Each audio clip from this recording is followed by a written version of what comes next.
सर्वांना हरिओम. परमेश्वराच्या ठिकाणी कोणत्याही प्रकारचा भेदभाव नाही आहे. जे जे त्याच्या जवळ जातात त्यांना तो आपलासा करतो. जे जे भक्त त्याची भक्ती करतात त्यांना तो आपली स्वरूप प्राप्ती करून देतो. मग तो भक्त शत्रू असला तरी देखील त्याला भगवंताने मुक्ती दिलेली आहे. कारण त्याची ही लक्षणं आहेत, 6 लक्षणं, ज्याच्यामुळे त्याला भगवंत म्हटलं जातं. ती 6 लक्षणाचा आपण अभ्यास केला. हा भक्त जाणताय का नेणताय, किंवा एखादा शहाणा आहे का मूर्ख आहे, एखादा ज्ञानी आहे का अज्ञानी आहे, असा कुठलाही भेदभाव भगवंताच्या ठिकाणी नाही. तो फक्त एवढंच पाहतो की जो कोणी मला शरण आलेला आहे अनन्य भावी आणि नामसाधना सतत करतो आहे, त्याचा तो उद्धार करतो. त्याच्यावर भगवंताची कृपा होते आणि त्याला मोक्षप्राप्ती होते. आणखी त्या भक्ताला कोणता फायदा होतो, कोणता लाभ होतो, माऊली आपल्याला या 25 अभंगाच्या 2ऱ्या चरणातून सांगतात. माऊली म्हणतात, नारायण हरी उच्चार नामाचा, तेथे कळी काळाचा रीघ नाही. भगवंताचं नाम अलौकिक आहे, अद्वितीय आहे. अशा या नामाचा जे उच्चार सतत करतात, ज्या ठिकाणी सतत अहोरात्र हा उच्चार चालू आहे, तेथे माऊली सांगतात कळी काळाला प्रवेश नाही. त्या साधकाजवळ मृत्यूची मात्रा चालत नाही. ही काय म्हणजे मृत्यू, आपण याचा देखील अर्थ पाहिला होता मागच्या भागामध्ये. मृत्यूची मात्रा नामधारकाजवळ चालत नाही. जेथे नारायण हरी नामाचा निरंतर उच्चार होत असतो, तेथे कळी कालाला रीघ म्हणजे प्रवेश सुद्धा नाही. मात्रा चालायची गोष्ट लांबच राहिली, कळी काळाला त्या नामधारकाजवळ प्रवेश सुद्धा नाही. तो शिरकाव करू शकत नाही. 14व्या अभंगामध्ये देखील माऊलींनी ही गोष्ट सांगितली होती. कळी काळ न पाहे दृष्टी. त्यावेळेला आपण चिंतन केलं होतं की कळी काळाची सत्ता भगवंताच्या भक्तावर चालत नाही. कळी काळ हा जो शब्द आहे तो युगवाचक आपण घेतला तरी चालेल. आपल्याला माहिती आहे, कृतयुग, त्रेतायुग, द्वापार युग आणि कलियुग अशी ही 4 युगे भागवतामध्ये वर्णन केलेली आहेत. ती युगांची नावं आहेत.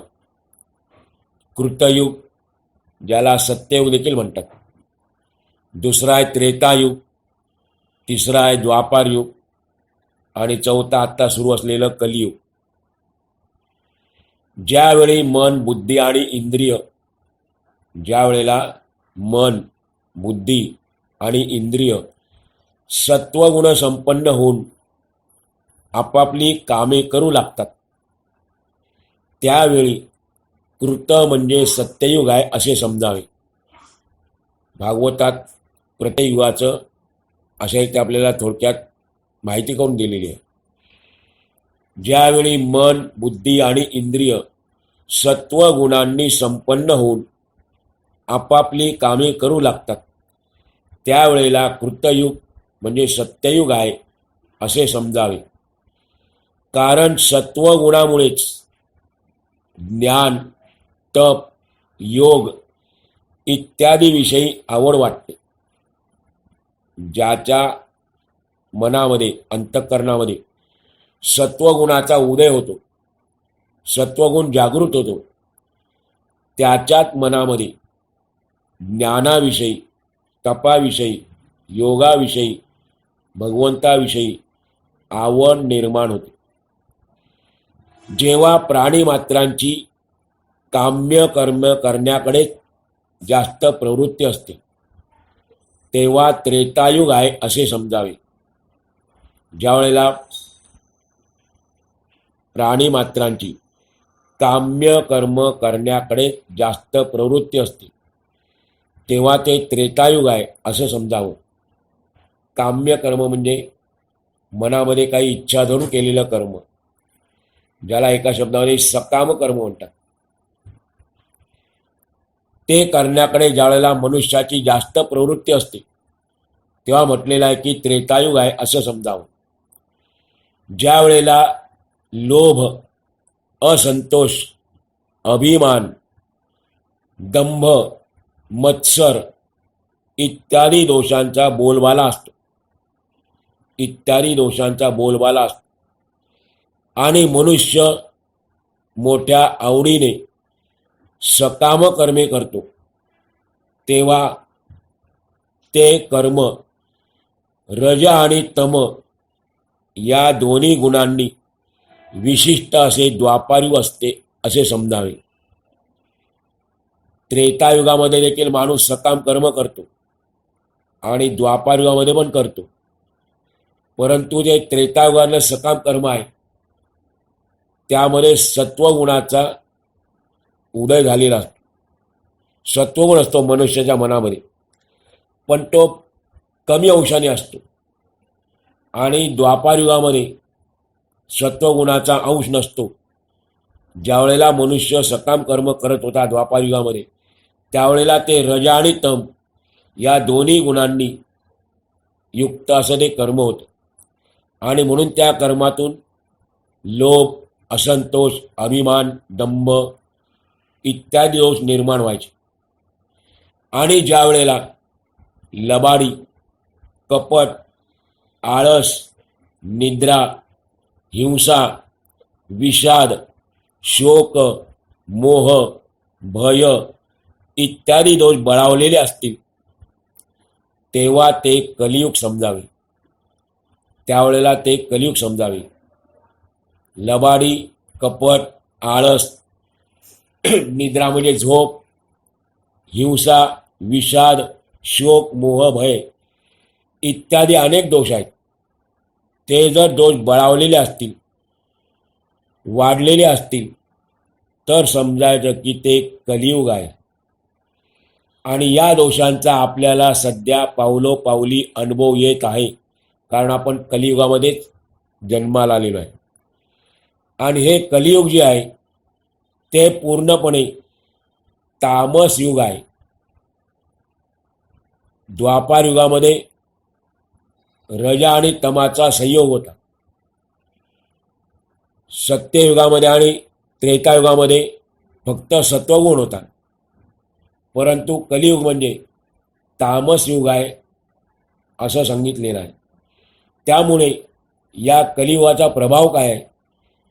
कोणतेही परमार्थाचे साधन कडेला जाणे, कोणतेही परमार्थाचे साधन कडेला जाणे म्हणजे पूर्णत्वाला जाणे या युगामध्ये कठीण झाले आहे. करतात आपण परमार्थाने, आपण साधनं करतो, प्रयत्न करतो, पण ते पूर्णत्वाला जाणं कठीण आहे. कारण का? या युगामध्ये धर्माचरणाकडे कोणाची प्रवृत्तीच होत नाही. आपण धर्माचं पालन करून कर्तव्य केलं पाहिजे, सत्याने वागलं पाहिजे अशी कोणाची प्रवृत्तीच होत नाही कलियुगातल्या माणसाकडे. नारद महर्षी म्हणतात, अधर्माचा जीवलग मित्र कलीची या लोकांना फार बाधा होत आहे. कलीचा मित्र कोण आहे? अधर्म. आणि तो जिवलग मित्र आहे. आत्ता आपण पाहिलं की सत्ययुगामध्ये, त्रेतायुगामध्ये लोक धर्माने वागत होती, कर्तव्य बुद्धीने वागत होती, सत्याने वागत होती. कारण जिथे सत्वगुण आहे तिकडे सत्य आहे. परंतु कलियुगामध्ये अधर्माचा जिवलग मित्र कली असल्या कारणाने या कलियुगातल्या लोकांना त्याची फार बाधा होत आहे. आणि त्याचा परिणाम काय? तप, दान, दया, पावित्र्य इत्यादी गोष्टी अगदीच लोकल्या आहेत. यांचा हळूहळू नाश होत चाललेला आहे. आणि योगी, ज्ञानी, सदाचारी, सिद्ध माणसे, कलियुगाचा प्रभाव काय आहे? योगी पुरुष, ज्ञानी पुरुष, सदाचारी, सिद्ध माणसं, सज्जन माणसं हळूहळू नामशेष होत चालली आहे. कलिरूपी वणव्यामध्ये सर्व साधने भस्मसात झाली आहे. नारद महर्षी सांगतात हा कलियुगाचा वणवा आहे. आणि त्यामुळे भगवंताच्या प्राप्तीची जी सर्व साधनं आहेत बाकीची, ती सर्व भस्मसात झालेली आहे. कलियुगातील माणसं भाग्यहीन, अभावी, क्षुद्रदृष्टी,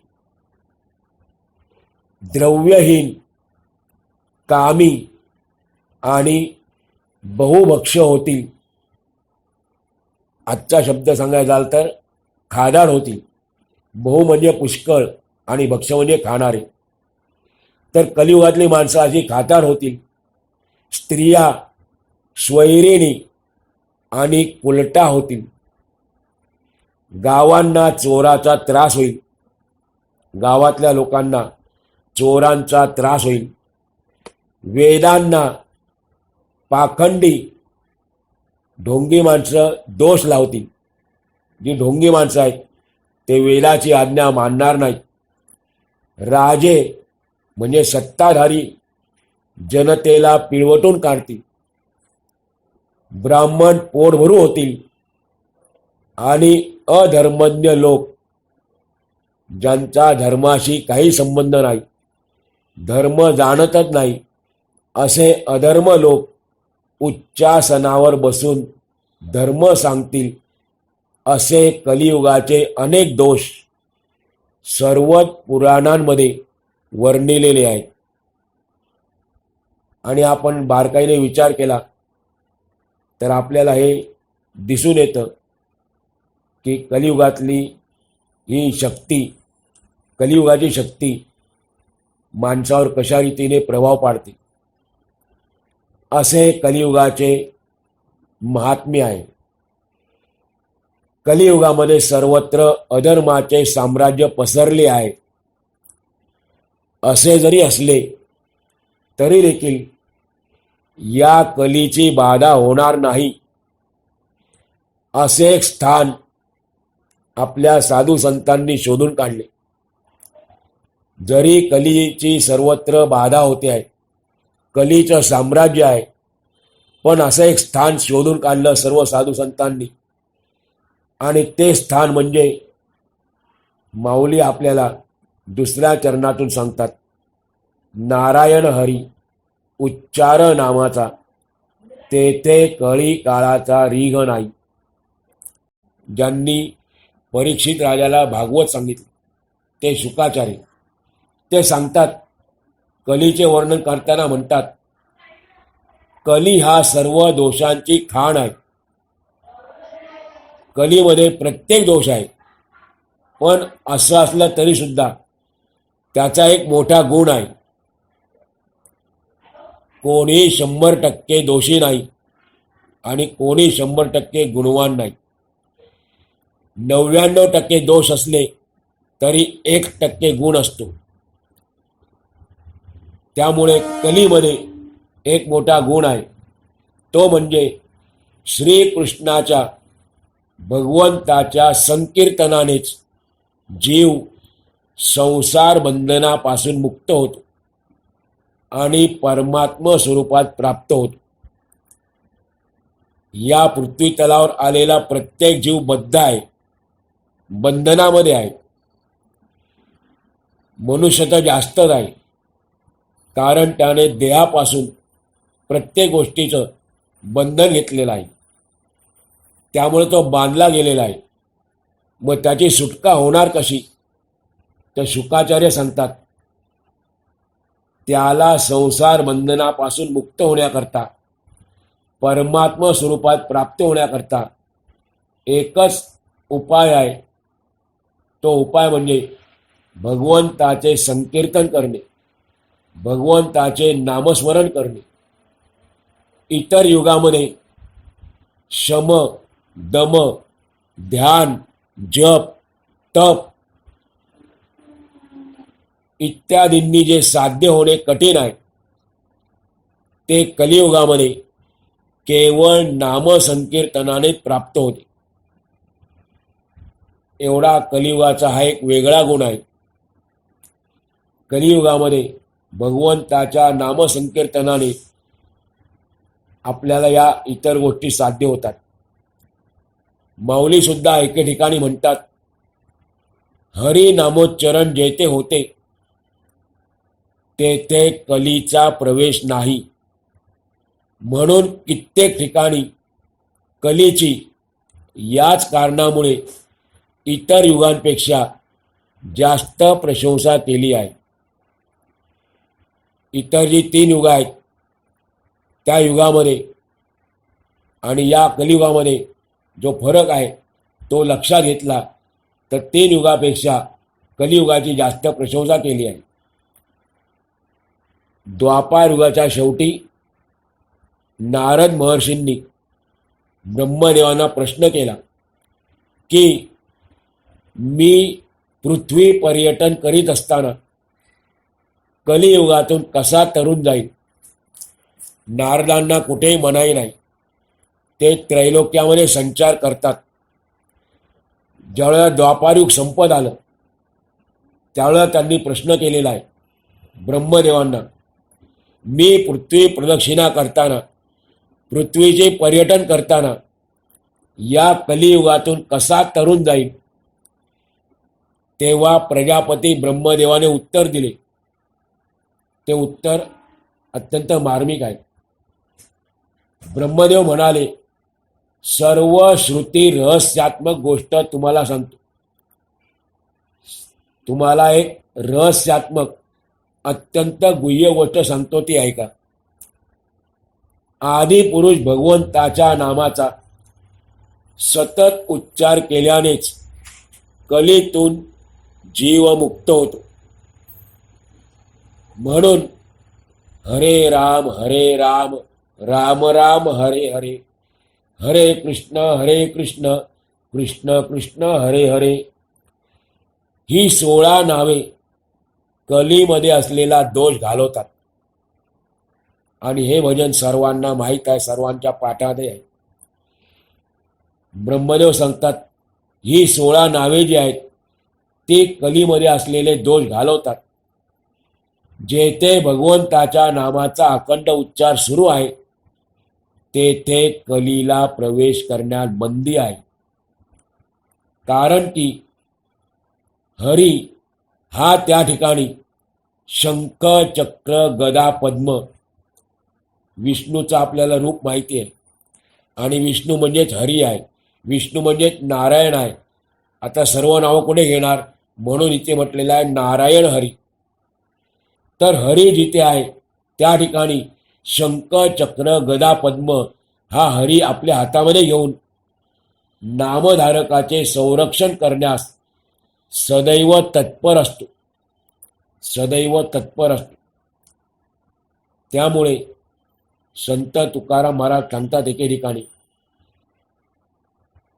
सकळांची येते आहे अधिकार, कलियुगी उद्धार हरीच्या नामे. सकळांची येते, सर्वांना येते म्हणजे कुठे, भक्तीच्या मार्गावर, भक्ती पंथामध्ये सर्वांना अधिकार आहे. कुठला अधिकार आहे, हरीच्या नामे उद्धार करून घ्यायचा. भगवंताच्या नामाचं स्मरण करून आपला उद्धार करून घ्यायचा. कारण का, भक्ती पंथ बहु सोपा. पुढे सांगतात तुकाराम महाराज, भक्ती पंथ बहु सोपा, पुण्य नागवेया पापा. किती मोठं पाप असेल तरी देखील भगवंताच्या नामापुढे त्याची काही सत्ता चालत नाही. म्हणून म्हटलेलं आहे पुण्य नागवेया पापा. भगवंताच्या नामस्मरणाने पुण्य होतं आणि ते पुण्य काय करतं? पापाचा नाश करतं. पुढे म्हटलेलं आहे एवढंच नाही, येणे जाणे खेपा, येण्याची एक खंडती. येणे म्हणजे जन्माला येणे आणि जाणे म्हणजे मृत्यू होणे. ह्या ज्या खेपा चालल्यात आपल्या, येरझार चालू आहे, त्याला काय होतं? येण्याची एक खंडती. या भगवंताच्या नामस्मरणामुळे त्याचं खंडन होणार आहे, त्या खेपा बंद होणार आहेत. आणि म्हणून माऊली देखील म्हणतात तेथे कळी काळाचा रीग नाही. ज्या ठिकाणी नामधारकाचं नामस्मरण चालू आहे त्या ठिकाणी कळी काळाला प्रवेश नाही. अभंगाच्या पहिल्या चरणामध्ये माऊलींनी परमात्म्याला भगवंत म्हटले आहे. तो षडगुण ऐश्वर्य संपन्न आहे, हे पण आपण पाहिलं. परंतु असे जरी असले तरी तेवढ्या गुणांवरून आपल्याला त्याच्या स्वरूपाचा विचार पूर्ण रूपाने कळणार नाही. त्याचं खरं स्वरूप कसं आहे हे आपल्याला कळणार नाही. आपली गोष्ट जाऊन द्या, वेदांना सुद्धा त्याचे निश्चित स्वरूप, त्याचे पूर्ण प्रमाण समजलेले नाही. जे ज्ञानवान आहेत त्या वेदांना सुद्धा भगवंताचं स्वरूप कळलं नाही. म्हणून माऊली तिसऱ्या चरणातून सांगतात आपल्याला, तेथील प्रमाण नेणवे वेदासी. आणि यापूर्वी देखील माऊली म्हणाले होते, न करवे अर्थ उपनिषदा. भगवंताच्या स्वरूपाचा अर्थ लावणे उपनिषदांना, वेदांना सुद्धा जमलेलं नाही. त्यांनाही ते स्वरूप कळलेलं नाही. वास्तविक पाहायला गेलं तर सर्व गोष्टींचे अचूक उत्तर फक्त वेदातच मिळते. कारण सर्व गोष्टींना साकल्याने म्हणजे सर्व अंगांनी जाणणे, यातच वेदाचे वेदत्व आहे. वेद कशाला म्हणतात? वेदाचे वेदत्व कशामध्ये आहे की सर्व गोष्टींचा साकल्याने अर्थ लावणं, जाणणं हे फक्त वेदाला शक्य आहे. वेद शब्दाचाच अर्थ जाण असा आहे. वेद शब्दाचा मूळ धातू पाहिला तर त्याहून आपण अर्थ काढला तर वेद शब्दाचा अर्थ काय? जाण. म्हणून कोणत्याही सिद्धांताला वेद प्रामाण्य हाच निर्णयात्मक आधार मानला जातो. वेदामध्ये जर प्रमाण मानली गेली एखादी गोष्ट, एखादा सिद्धांत, तरच तो निर्णयात्मक आधार मानला जातो. म्हणजे त्याचा शेवटी निर्णय घेतला जातो. आणि वेदाने जाणले नाही असे काहीच नाही. पण हे जरी सत्य असलं तरी देखील परमात्म तत्वाला, त्या स्वरूपाला जाणण्यास वेदही अपुरा पडला. वेदाला देखील परमात्म्याचं स्वरूप, परमात्म तत्व जाणता आलं नाही.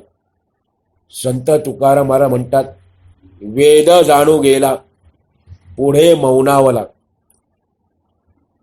म्हणजे वेदाने परमात्म्याला जाणण्याचा, परमात्म स्वरूपाला ओळखण्याचा आटोकाट प्रयत्न केला, पण शेवटी त्याची ज्ञानशक्ती संपली आणि त्याने मौन धारण केले. म्हणजे तो परमात्मा स्थूल आहे की सूक्ष्म आहे, सगुण आहे की निर्गुण आहे, जवळ आहे की लांब आहे, आदि आहे की अनादि आहे, त्याचे नाव, रूप, रंग, गुण कसे आहेत, अशा अनंत प्रकारांनी वेदाने भगवंताला जाणण्याचा प्रयत्न केला, परंतु त्याच्या प्रयत्नांना यश आले नाही. म्हणून माऊली सुद्धा एका अवगत म्हणतात, तुझं सगुण म्हणो की निर्गुण रे, सगुण निर्गुण एकू गोविंदू रे. हे भगवंता, तुला सगुण म्हणू की निर्गुण म्हणू, कारण दोन्ही रूप तुझीच आहेत. सगुण निर्गुण एकू गोविंदू रे, पण मला अजूनही अंदाज येत नाही. अनुमानेना, अनुमानेना, अनुमान म्हणजे अंदाज, दोनदा म्हटले ते. अनुमानेना, अनुमानेना, मला तुझ्या स्वरूपाचा अजूनही अंदाज येत नाही. श्रुती नेती नेती म्हणती गोविंदू रे. श्रुती म्हणजेच वेद, वेद देखील म्हणतात. नेती, त्यामध्ये दोन शब्द आहेत. न इति, न इति म्हणजे असा नाही, असा नाही. भगवंत कसा आहे विचारलं श्रुतीला, वेदाला, असा आहे का, सगुण आहे का, ती म्हणते नाही. निर्गुण आहे का, ती म्हणते नाही. निराकार आहे का, नाही. साकार आहे का, नाही. मग आहे कसा, त्यावेळेला ती गप्प राहते, मौन राहते. म्हणून म्हटले होते तुकाराम महाराज, वेद जाणू गेला पुढे मौनावला. तात्पर्य काय, परमात्म तत्व, परमात्मा वर्णन करण्याच्या पलीकडे असल्याने त्याविषयी कोणालाही निश्चितपणे सांगता येणार नाही. कारण महत्वाची गोष्ट सांगितलेली इकडे, भगवत तत्व, परमात्म तत्व जे आहे ते जाणण्याचा विषय नसून अनुभवण्याचा विषय आहे. म्हणून कोणीही त्याच्या अस्तित्वाबद्दल शंका करत बसून आपले जीवन व्यर्थ घालू नये. म्हणजे हा देव असा आहे का, तो तसा आहे का, मग कसा आहे, या चर्चेमध्ये आपलं जे अनमोल आयुष्य आहे ते वाया घालवू नये. आणि त्यामुळे माऊली आपल्याला सावध करतात. तेथील प्रमाण नेनवे वेदासी, म्हणून तुम्ही काय करा, ते जीवजंतूशी केवी कळे. ज्या ब्रह्मस्वरूपाबद्दल, परमात्म तत्वाबद्दल वेदाला सुद्धा जिथे गप्प बसावे लागले, मौन धारण करावे लागले, ते तत्व सामान्य बुद्धीच्या जीवाला कसे कळणार. याचा अर्थ ते कळणार नाही, कोणालाही कळणार नाही. मग आपण त्या प्रयत्नात पडायचंच नाही. मग जो मार्ग सांगितला आता आपण ऐकलं, भक्ती म्हणतं भाऊ सोपा, भगवंताचं नामस्मरण करायचं, त्याच्या अस्तित्वाचा अनुभव घ्यायचा, कारण तो जाणण्याचा विषय नाही आहे.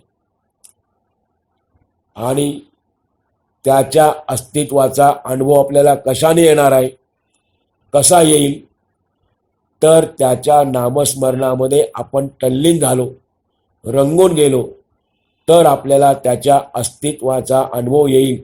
म्हणजे तो आपल्या डोळ्यासमोर येईल का, तसा नाही. तो प्रत्येकाच्या अनुभवण्याचा विषय आहे आणि ते नामस्मरणानेच होणार आहे.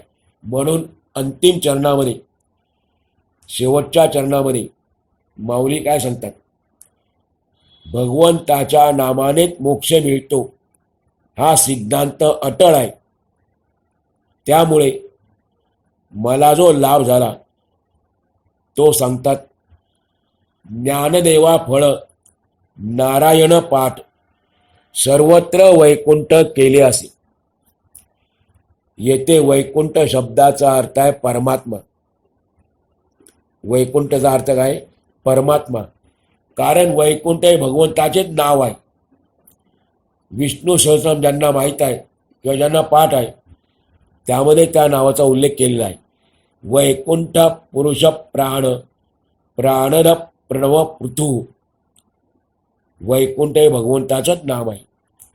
नामस्मरणाने सर्वत्र त्याचे दर्शन घडणे, त्याचे अस्तित्व अनुभवायला येणे म्हणजे सर्वत्र वैकुंठ केले असा त्याचा अर्थ आहे.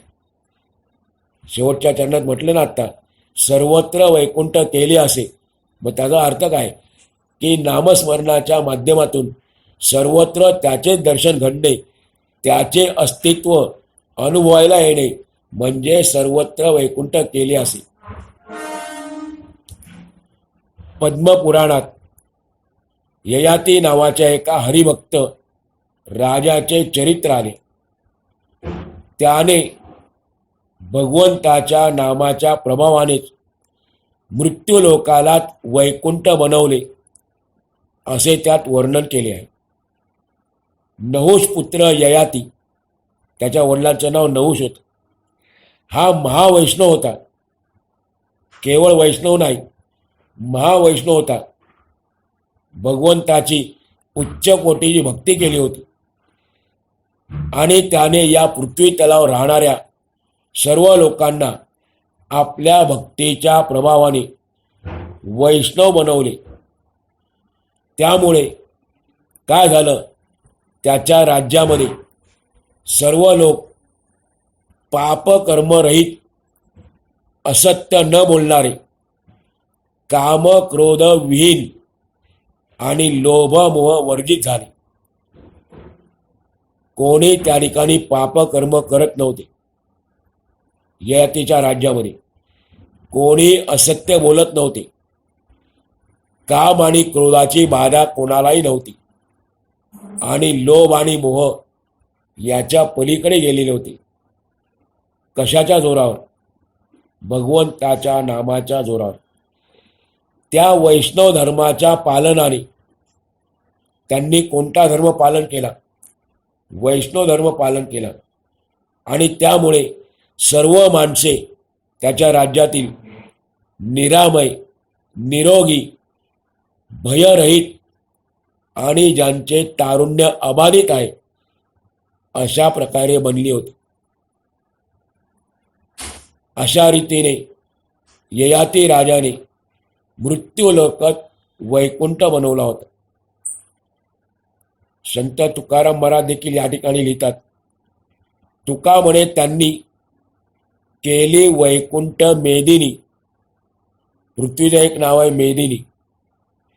तुका म्हणे त्यांनी, ययाती सारख्या भक्तांनी, महावैष्णवांनी मेदिनी वैकुंठ केली.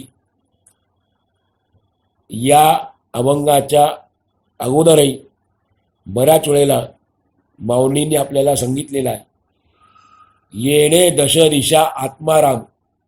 थोडी आपण उजळणी केली तर आपल्या लक्षात येईल हे सर्व येऊन गेलेलं आहे मागच्या काही अभंगामध्ये. भरला घनदाट हरी दिसे, सर्वत्र वैकुंठ केले असे म्हणजे भरला घनदाट हरी दिसे किंवा हरी दिसे जनिवनी आत्मतत्वी म्हणजे सर्वत्र वैकुंठ केले असे. स्वतः माऊलींनी अशा प्रकारे उच्च कोटीची, पराकोटीची भक्ती केली होती. त्यामुळे ते सुद्धा एक महावैष्णव म्हणून गणले होते. अशा रीतीने आपल्याला देखील भगवंताच्या नामाने पृथ्वीलोक नाही जमलं तर आपलं घर वैकुंठ करता येईल. घरातच वैकुंठ करता येईल केवळ भगवंताच्या नामाने. आणि त्याचं नाम किती सोपं आहे. माऊली आपल्याला दरवेळेला सांगतात, हरिमुखे म्हणा, हरिमुखे म्हणा. आपण आजचा भाग या ठिकाणी पूर्ण